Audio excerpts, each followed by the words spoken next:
And your name was? Yesenia. Yesenia? Okay. That is my best friend's name. I like it. Yeah, good thing you have the questions written down because my hotspot's not working. You have a few questions. Do you want on to the guest network? It's okay. As long as we have them, we're good. Okay. I don't have any that I just. That's okay. I didn't add any more. I'm just gonna Okay. go. I'm gonna get on my data port just in case you ask me numbers questions. Perfect. All right. So my first question is, what is your role? Okay, so I am the bilingual programs coordinator. In any other district, it would be called the director. Mm-hmm. DeKalb is different. Like my boss should be an assistant superintendent, but his role is director. And they did that like 10 years ago when the economy tanked in order to save money. So normally coordinators just handle professional development. I run the grants, Title III grants, ESSA for when it relates to emergent bilinguals. What else? I do provide professional development. Like today I have third grade bilingual teachers coming in. So we do curriculum writing, bilingual parent advisory council. When you look at school code 228, and as it relates to emergent bilinguals, that's my job. There's several pages in there, and I'm mainly responsible of providing equitable access to education for students, and also making sure all of the rules and regulations get followed by our school district. And you said you meet with parents as well? Yeah, we have a bilingual parent advisory council. It is cool. It's a requirement of the grant that parents meet 4 times a year, and they review the grant. They get professional development on how they can contribute to the educational system, and then we're supposed to take what they say and implement it as well. But we have a bigger group that's run by Araceli Lopez from NIU that's called Parent University. And that meets like 3 times a month with bilingual parents between DeKalb and Sycamore. It is amazing. Yeah. So is that like a board of parents, or is... The BPAC is supposed to be a board of parents, yes. And, I have a very, I'll be honest, difficult time getting it to run every year. Everybody's involved with Parent University now. So pulling like 6 parents who will just look at the grants, like they're like, no, we're doing other things. But we have teachers on there and community members are on BPAC as well. Yeah. Okay. What parts of the teaching aspects do you oversee then?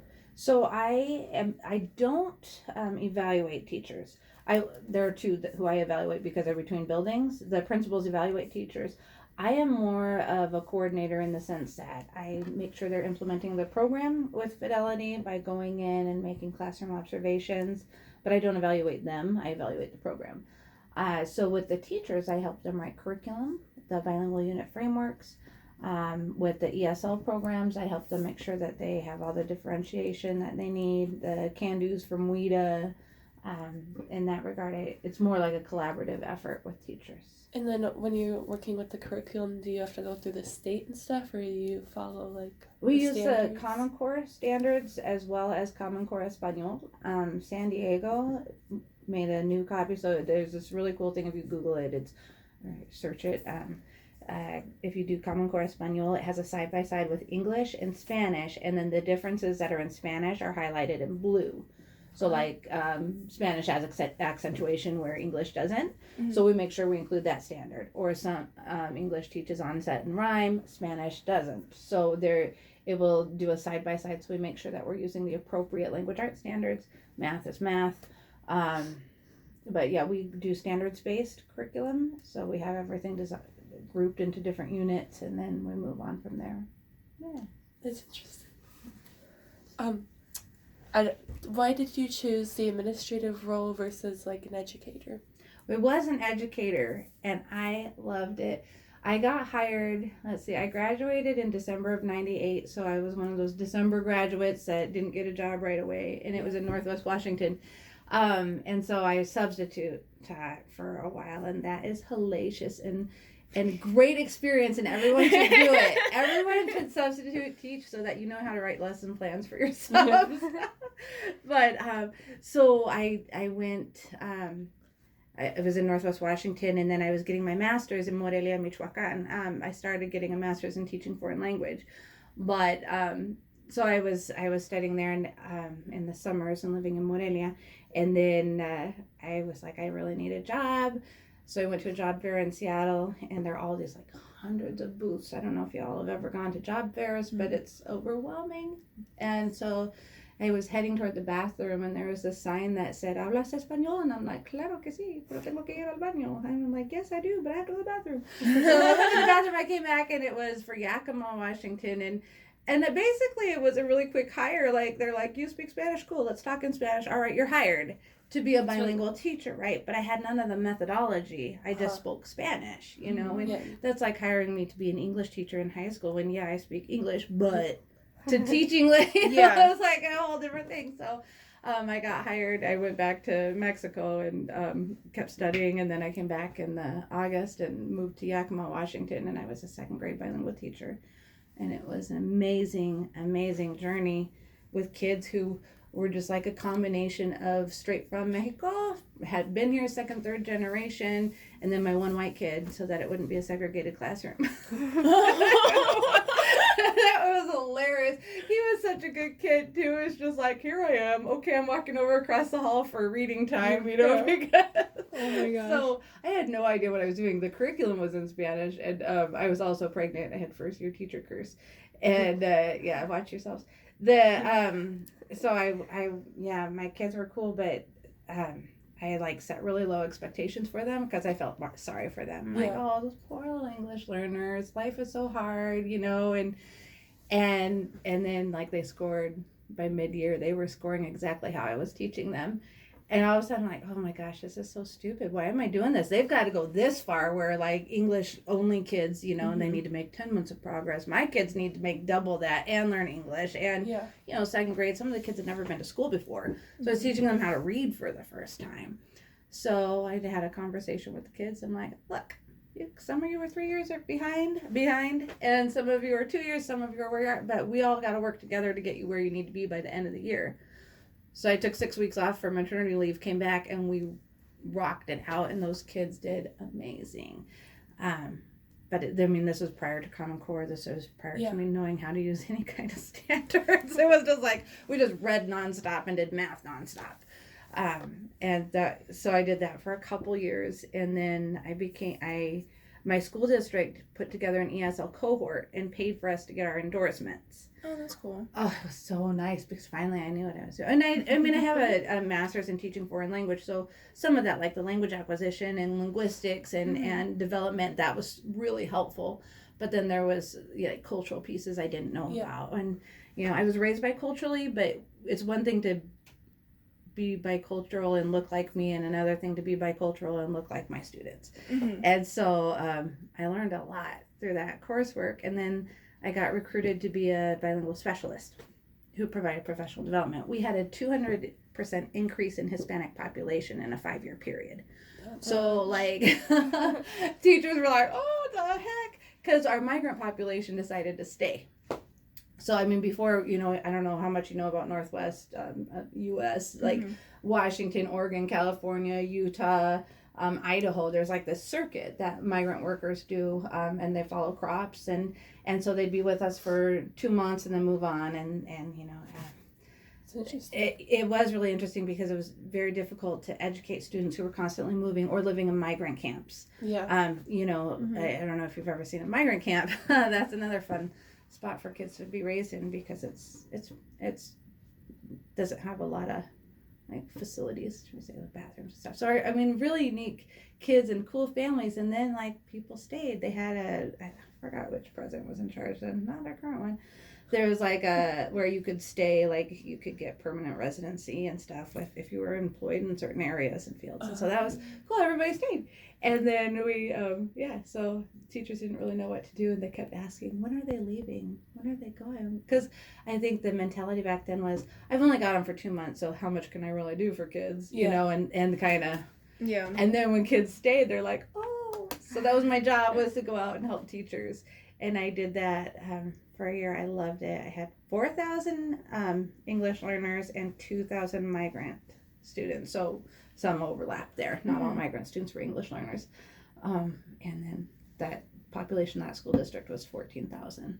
So a lot bigger than here. And then Unfortunately, my son, who was in kindergarten by that point, he came home throwing gang signs. Oh, no. And then, there was a huge. What happens when you don't educate students and give them equitable access to education is that they get bored, drop out, and then when they're too young to get jobs, what do? Kids get into trouble. Yeah. Like that's a kid thing, and so we had a high gang population, and my house kept getting tagged. I kept getting burglarized, and I was like, oh my god. So a gal that I studied with in Morelia was like, come out to the Midwest. They're always looking for bilingual educators, right? So I interviewed for a social studies teaching position, and for me, thank you. Graphic novels in bilingual. Awesome. And it was at a conference we were at, and I just loved it. And I was like, This is I one gotta she does show special. Amy. Cool. Thank So- you. I'll look those up. I love graphic novels for kids. Anyway, so I looked for jobs around Oregon, Illinois, like 45 minutes Rockford, DeKalb, and I applied for a social studies position here, and they were interviewing me, and they're like, you sound more like an administrator.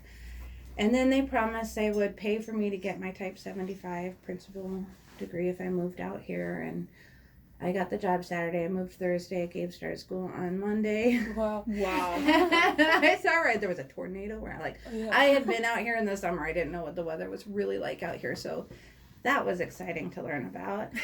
And yeah, so we just moved out. And administration, what I did, and I don't know if you can keep this. Before I moved out, I prayed real hard about it. I had been to this church service, and they were singing and about when God closes a door, he opens, don't worry about it, another one opens. And so I prayed, I'm like, God, I need this change in my life. But I'm kind of stupid. So open a door and kick my butt right through it. Like that was my prayer in Spanish. I just kicked my butt right through it. And so like this opened up, and my neighbors bought my house in Yakima. My mom's friend bought my car. I mean, my mom happened to be in town and helped me box up everything. So we move over here, and it's been great. And one of the other part was, please put me in a position where I can use my talents to do the most good. And so, although I love teaching, I can affect change on a far greater level in this position than I could as a teacher. That's great. So that's a long story for why I chose this route over teaching. No, I that's miss good. teaching. It's a good story. I like that you were originally a teacher too. 'Cause Oh, I know absolutely. All the teachers probably appreciate it that you work with. Oh, well, yeah, and I have this thing, like, I never appreciated a principal or an administrator who had maybe a year or two of teaching under their belt. I'm like, what do you know? You don't have any real experience, because it takes like 4 years or more to really get into it. Mm-hmm. Although there are some amazing administrators who did teach long. So, I love it.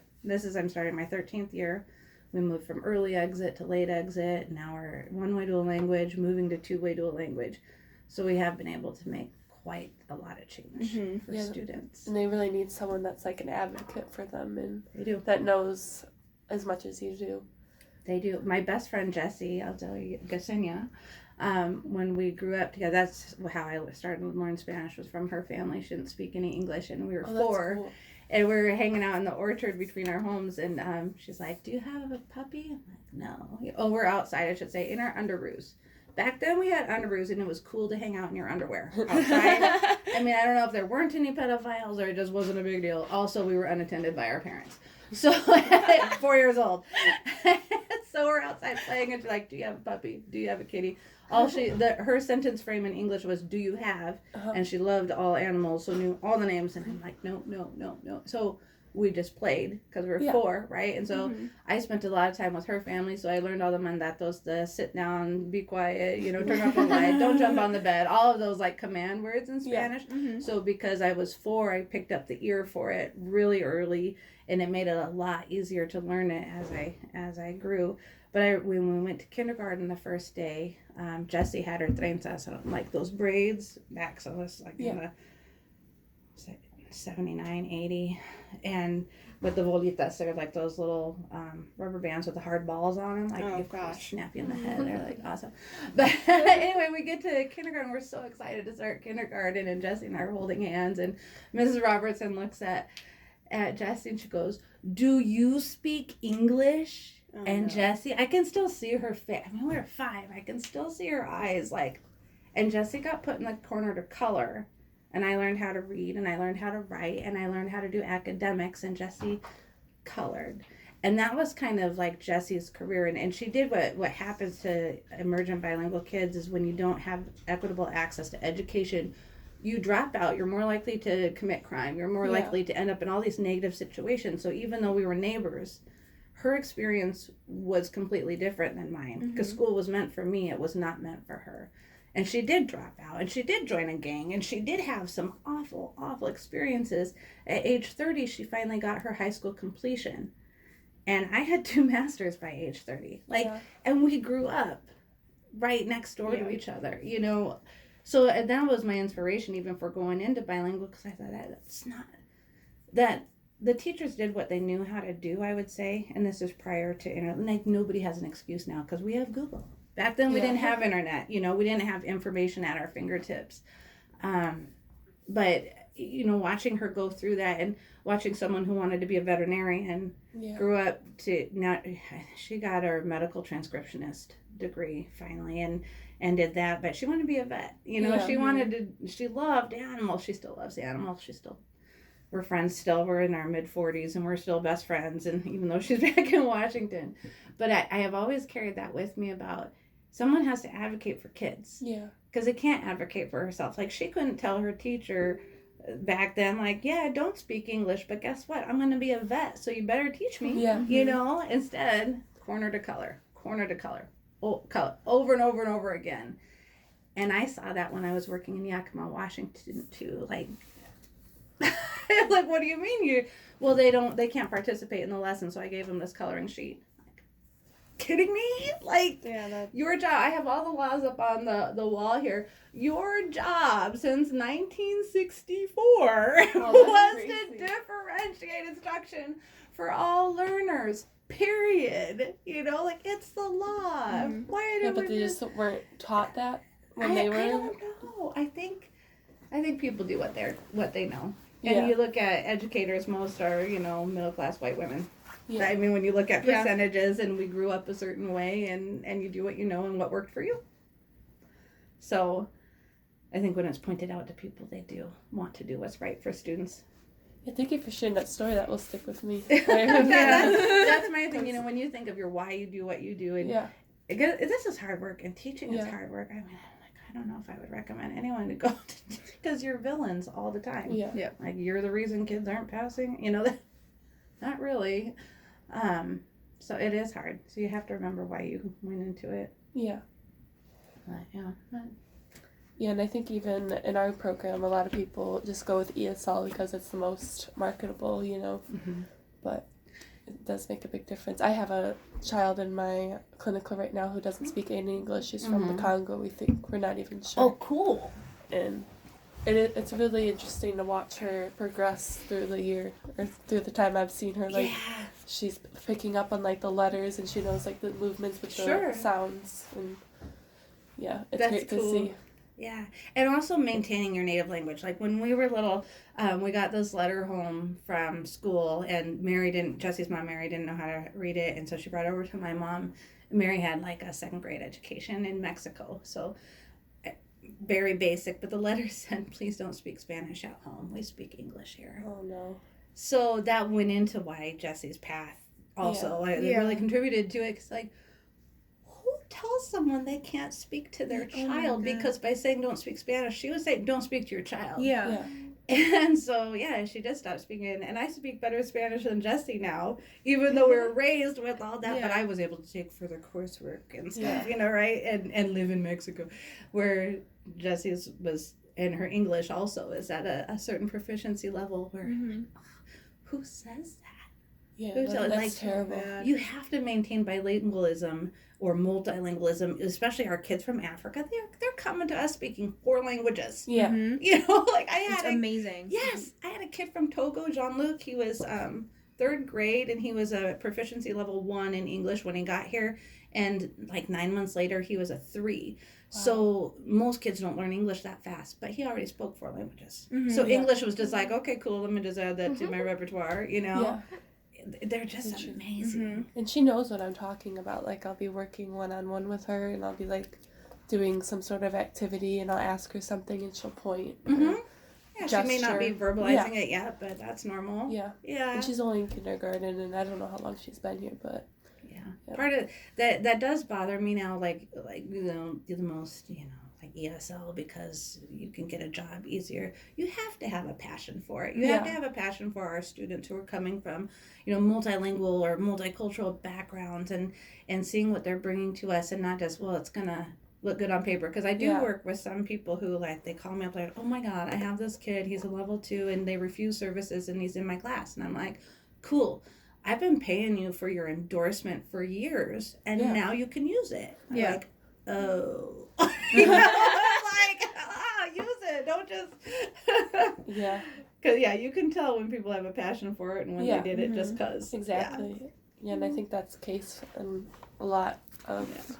But I think NIU does a good job with, teaching it. The advocacy, Dr. Cohen is just amazing, and Dr. Strid, and they really get into the passion behind it. I'll set you on fire a little bit there. Who's your instructor for this course?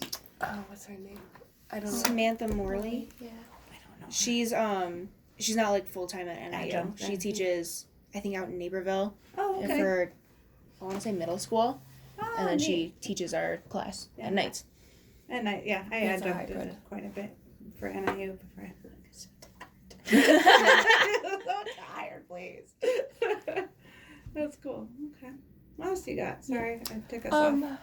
I just had one more leading from what your career path. Were you like in a public school when you were working, and they just hired you without any endorsement? Yeah, Wow. yeah. So folks are always desperate for bilingual educators. That is like if you can go and learn another language, I'll keep learning language. So I did have my teaching certificate. Yeah. But You had the foundation. Absolutely. Yeah. But I didn't have a bilingual endorsement. I didn't even know such a thing existed back then. Yeah. Honestly, in 2000 is when I started my first full-time job, and I just that might have realize. not been like as widely. It wasn't, but used. Yakima is like huge, like with numbers of English learners. The state of Illinois just changed the term to emergent bilinguals, so I keep tripping over. I'm like, okay, it's not English now, it's emergent bilinguals. I love it. I love that they did that. I don't know what the perfect term is, but I think that's a lot better than English learner. Yeah. Because English learner denies all that kids are bringing, like proficient in whatever language and adding on English. Like, how cool is that? So. Yeah. What else you guys have? What's your favorite part about the two-way dual language program? Into segregation. Honestly, so what happens when you have a class that's all people of color? All Spanish speakers. A one-way program uses dual language methodology, but all of the kids are from the same linguistic background. In our case, Spanish. So all of our students are people of color. So when you look at a 4-section school and you have one strand K-5 and they are the same kids year after year because they just keep rolling up together. Yes, it closes their academic achievement gap, but it's segregated and they don't learn how to play with the other groups of kids. Yeah. If you have a behavior problem in this kinder class and this kid doesn't like a kid in this class, when the year changes, you can mix up kids for the next grade level as they move up. These kids are stuck with each other at K-5 unless they move to an entirely different school. We have founders Cortland and Little John for this program, and also students see English as the language of power. So come 3rd grade, the kids no longer want to speak Spanish. They're all like, no, I want to speak English, and the teacher's asking them questions in Spanish and they're answering in English, even though the way the program works, it's 90% Spanish in kindergarten, and then by the time they're in 4th grade, it's 50%. Like every year you reduce or you equal the playing field there. So that's hard, and then you have the separateness of it, where even in the lunchroom they're separate, or out at recess they're separate. When the program started at Founders, we had the kids named themselves Mexicans versus the white kids. That's what they named themselves when they were playing soccer outside. And so the principal had to go outside and and on purpose mix kids up. Yeah. But I mean, that's just what it is. So one of my favorite things is the desegregation of it. We're going to get some kids who speak English in there. We're going to get kids who are Latinos, but maybe they are proficient in English, so they wouldn't have gotten into the one-way program. So now they can maintain their heritage language. We're getting kids of all backgrounds, like African American students. If you look at the studies for how well they do in two-way dual language program, it completely erases the achievement gap closure. And no matter what, when you look at statistical data, it's our African American population has the biggest achievement gap. So two-way dual language, the methodology, the way we teach language closes that gap for them. So I think that's cool too. You know, like I love the fact that it changes it. When you look at it for those kids, it's remedial. Even though it's an additive program, we're maintaining languages. From your average Joe looking at it, it's remedial. As soon as you put some other students in there, all of a sudden it's this elite program. I have gotten resumes from people for their children. This is my daughter so-and-so, and she's been in dance and tap since she was 2, and will make a great addition. I was like, I mean, like these families that are English proficient, and they understand the benefits of being bilingual and not waiting till high school to take a foreign language. Like they get it, and they want their kids in it, and so now all of a sudden it's this really neat elite program that people want. Change the whole dynamic or the idea of it. Yeah. How do the kids get into the program? So if you are considered emergent bilingual, and so anytime a kid marks a yes on the home language survey when they register, I have to give them an English proficiency test. So if they qualify as an English learner or emergent bilingual and they're from a Spanish-speaking background, they're in. Yeah. The others who are, then the next round would be brothers and sisters of those kids who maybe they are proficient in English, but older siblings went through bilingual, they're in. Okay. They have the right to maintain heritage language. Yeah. And then there's a lottery system. So anyone else, English learners from different language backgrounds, monolingual English students from whatever background, there's an application process. Okay. If you're in the neighborhood, you get first dibs. If you're in the bilingual neighborhood, the district's divided into 8 neighborhoods for elementary and then 3 bilingual neighborhoods that overlap for busing. Yeah. So first serve would be immediate neighborhood, and then would branch outward. Okay. So there's a lottery system set up. Yeah, So we'll do that in April. Yeah, it is like I'm already getting applications from parents who just get on the website, and if you've been on our website, it's ugly. And it's just like one of those things that's last on the list, but that they can find the dual language application and like they're already emailing me. You can, you can tell people on in. So, so like, I know that you're starting with kindergarten and then each year it's gonna move up. So say a English learner wants to join when they're in like first grade. Can they still apply, or is it just they're staying with the same class? We'd have to have, It works best if it's in kindergarten. Like a Spanish-speaking student, yes, they can, anytime they can join. But an English speaker really needs a kindergarten foundation. Okay. Yeah, that's one. I just had one more. Give me a second. We are doing a 2-teacher model if you're interested, where it's a Spanish medium teacher and an English medium teacher. They both need their endorsements, right? And so they take the kids for half a day. So you have a mix of students, English and Spanish speaking, who go to the Spanish speaker in the morning, and then the afternoon they go to the English speaking teacher. That's really cool. That's vice versa. like one of those secondary schools, or what are they called? I forgot what they're called, but like specialized or like a magnet school or a charter school. Yeah. And so that way the teachers teach the same thing twice in the day to different groups of students. So have about 50 students. So the English side has to have her endorsement or his endorsement as well. So, is there any like challenges that you're nervous about coming into this program? I wish, I don't know how to say this nicely. Wish my teachers would just relax. Like, it's not going to be perfect, and they want it to be perfect. There's a lot of pressure on the teachers. Like, they think, like, what if it fails? What if it this? What if that? It's not going to fail. I've never heard of a dual language program failing before. There are always some kinks to work out, but they want to be so perfect. They want everything in place. And I'm like, oh, that's not, we don't even have that for English. Don't worry about it. I just want them to relax and have fun with it. that's what I'm worried about, that they'll be too nervous and that they'll be too stressed out. I don't want them stressed out. Yeah. So the kids feel it. You know, I am not really worried. Some people ask, what if kids move out? Yeah, well, there's always attrition. You know, Yeah. I've visited programs in Woodstock and Harvard, and yeah, sometimes the kids do move out. So it's usually like third grade when they notice that their kids don't pass the state assessment. But that's, you know, language acquisition takes, 5 to 7 years, which is baloney. It takes 7 to 10 years. Unless you're the federal government, and then they think it takes 3 years. But, you know, I am a little, not nervous about it. I need to make sure that we're doing a good job educating parents about commitment. And yeah, your kid's not going to be at grade level, most likely in third grade, if you compare him to a monolingual English classroom kid. But by 5th grade, he's going to be above and beyond the same kids. It just, the trajectory is a little different. Yeah. So, otherwise, I'm not really worried about it. I'm excited more than anything. I've been trying for 10 years to get this through. And thank God it got put in as part of our diversity plan. Okay. I was going to say, what took so long? Politics. Okay. So at one point, the school board we had, the previous 3 rounds ago, made me survey the entire community of DeKalb to see if they wanted dual language. And it really irritated me because I never, with my colleagues who are the English or elementary coordinator in the secondary, we never survey the community and say, now how do you think we should teach mathematics? Or how do you think we should teach social studies? This is just another way of teaching.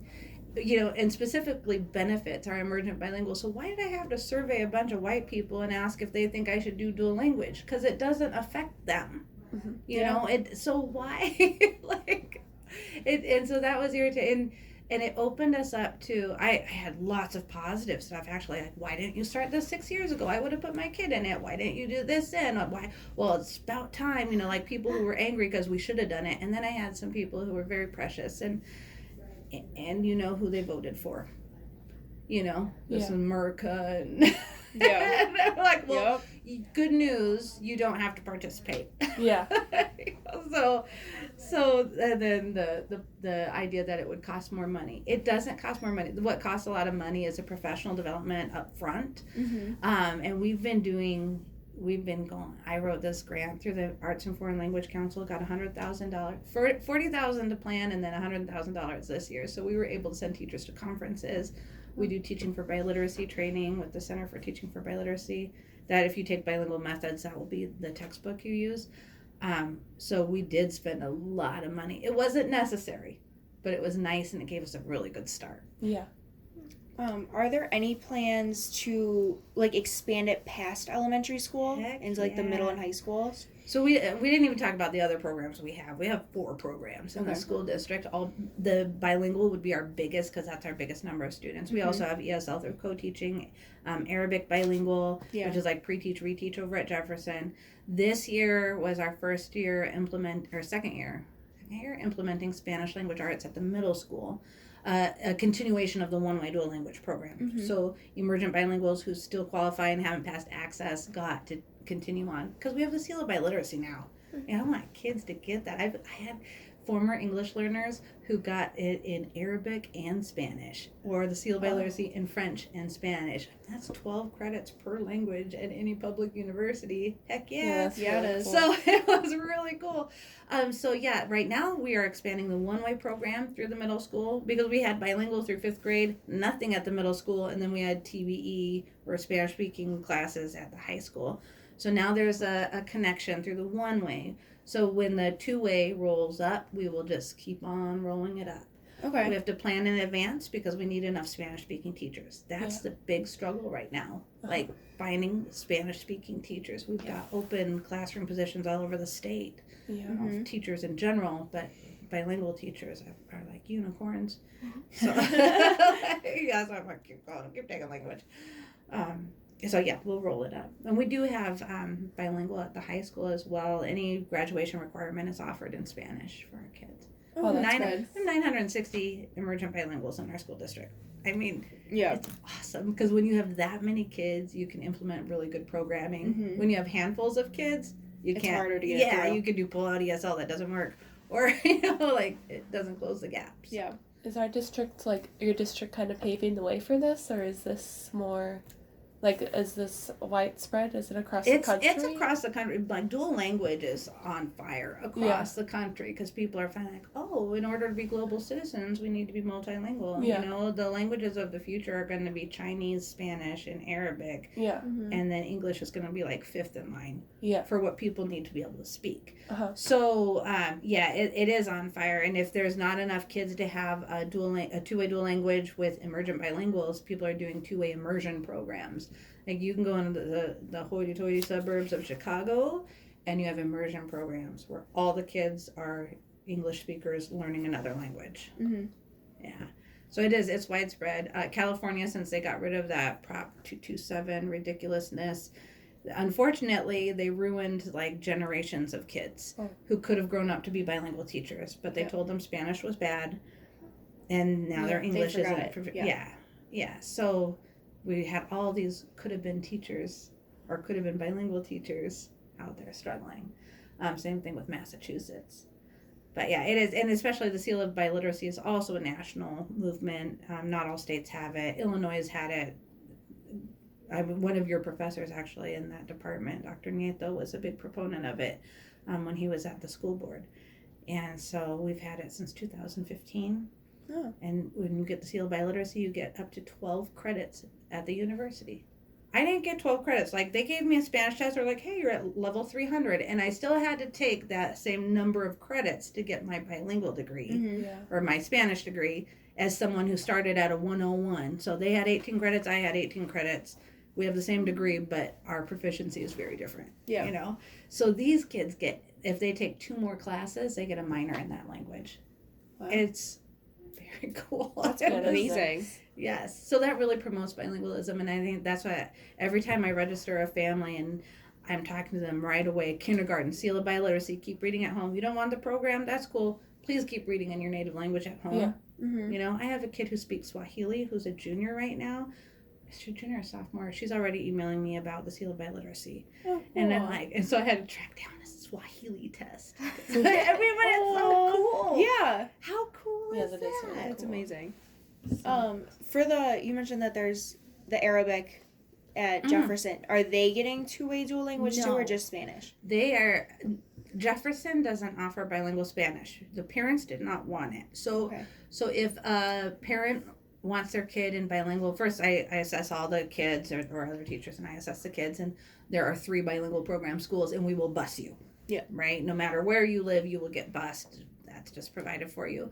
Jefferson has enough Spanish speakers to have traditional TBE, which is really crummy, like through 2nd grade or something. Like they have a handful. They have 100 Arabic speakers. I have a little less right now, but they're not all in cohorts at a grade level where you can have a self-contained classroom. So we offer pre-teach, reteach, and vocabulary instruction.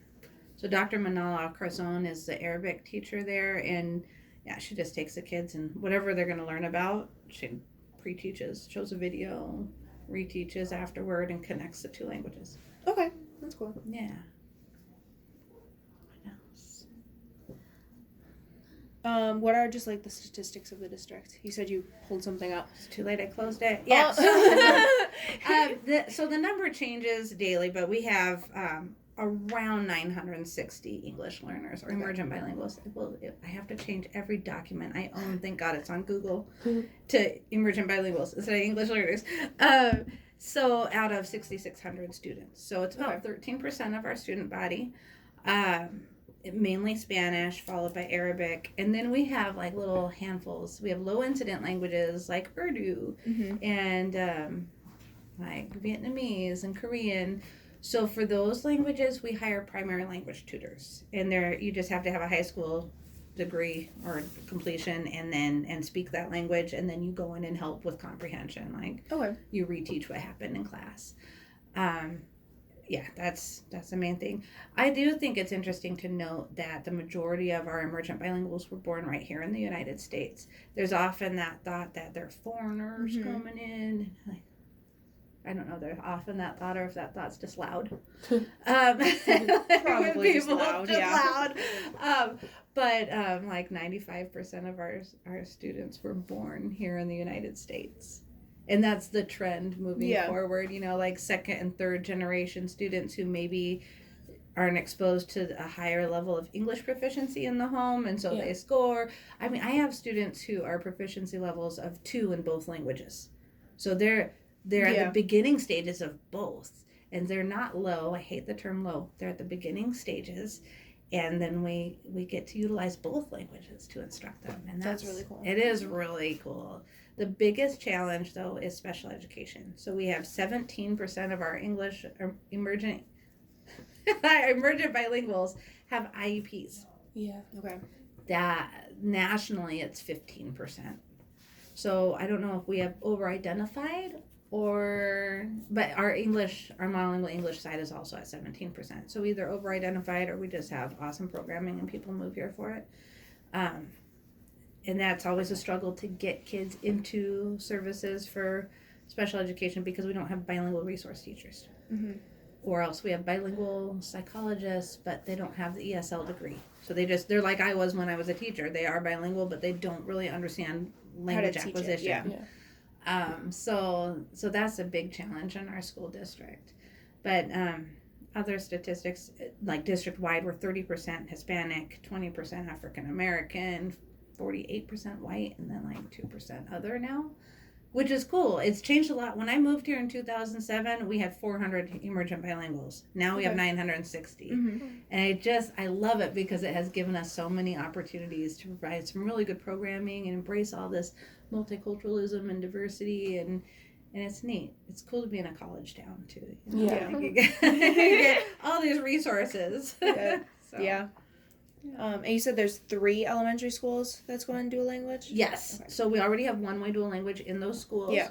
And what happened before I moved here, Sue Oram was the coordinator or director or whatever, and they did the survey of where people lived, and so they put the bilingual programs where the highest number of bilingual families lived. So Yeah. it was Little John and Cheeseboro at the time.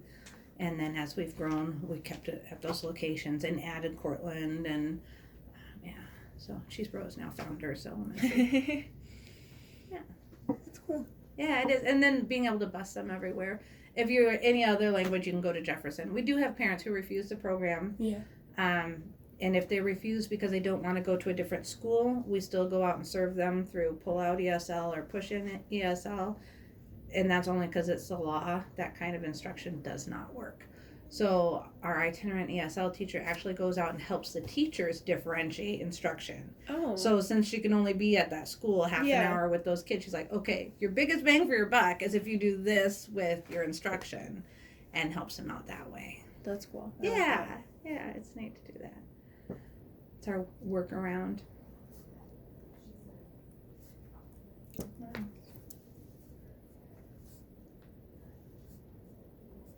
When the students get to high school, are you guys still going to do the 50% English, Spanish, or do you know how that's going to work? I'm not 100% sure. Right now, what we've been doing at the high school is if you are in AP Spanish or Spanish 4, or you went through the one-way program at any point, you can go into the bilingual classrooms like the science and stuff. Oh, okay. It's not just for emergent bilinguals. The hard part is yes, we do want it to go through high school. First of all, yes.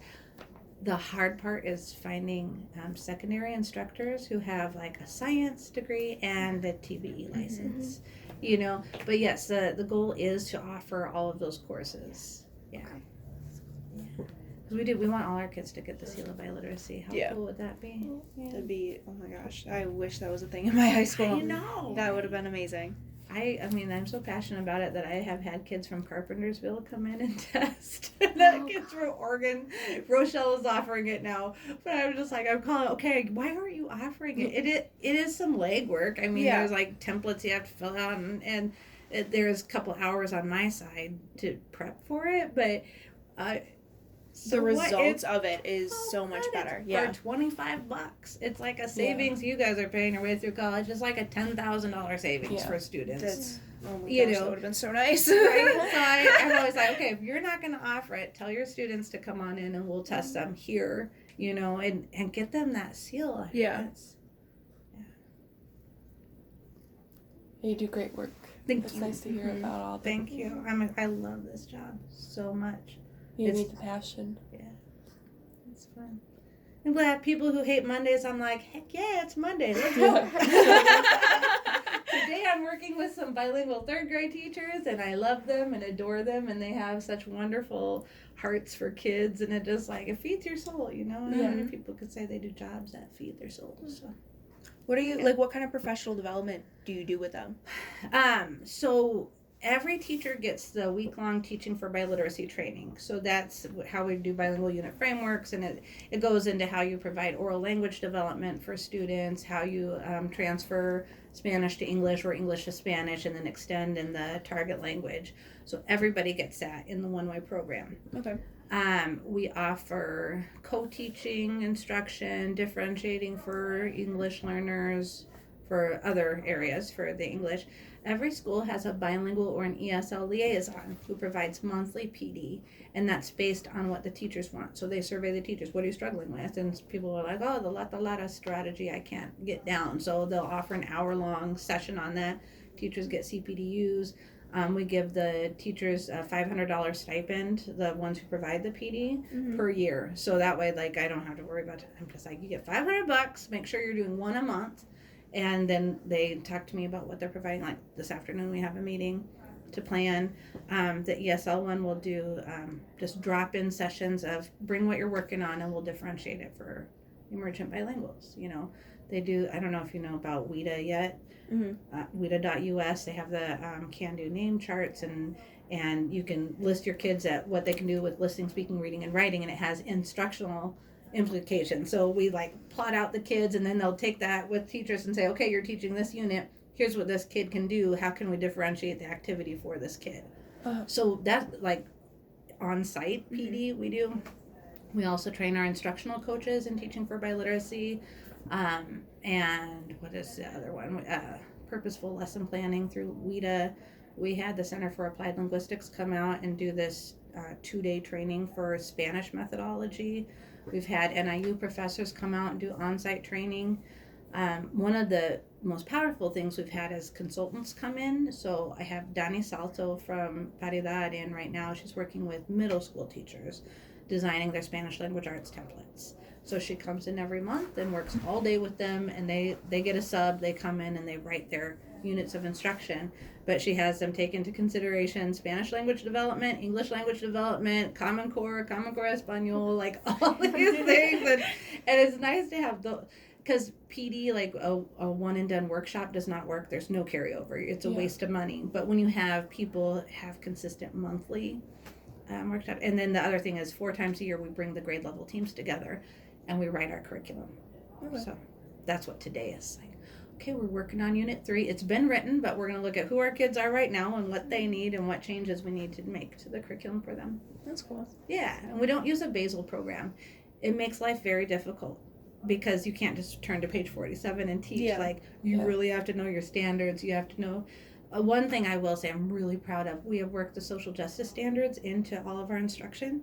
So it's not just language arts. We have like the humanity, the identity, the civil action. I'm trying to think of all the social justice standards we have, and it's cool. Then the teachers find these neat books and work with students on them, and it's really neat. Our teachers are pretty amazing.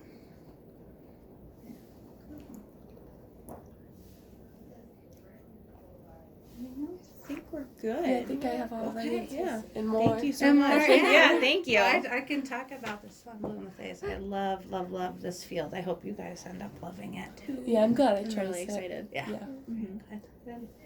Are any of you bilingual?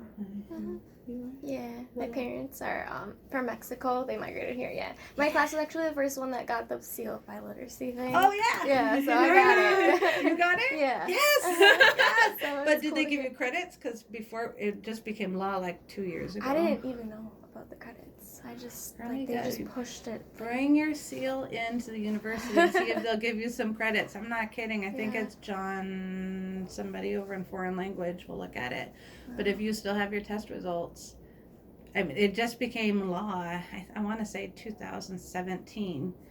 That's why Where universities have to accept the seals Okay. in Illinois, any public university. So yeah, and not too late.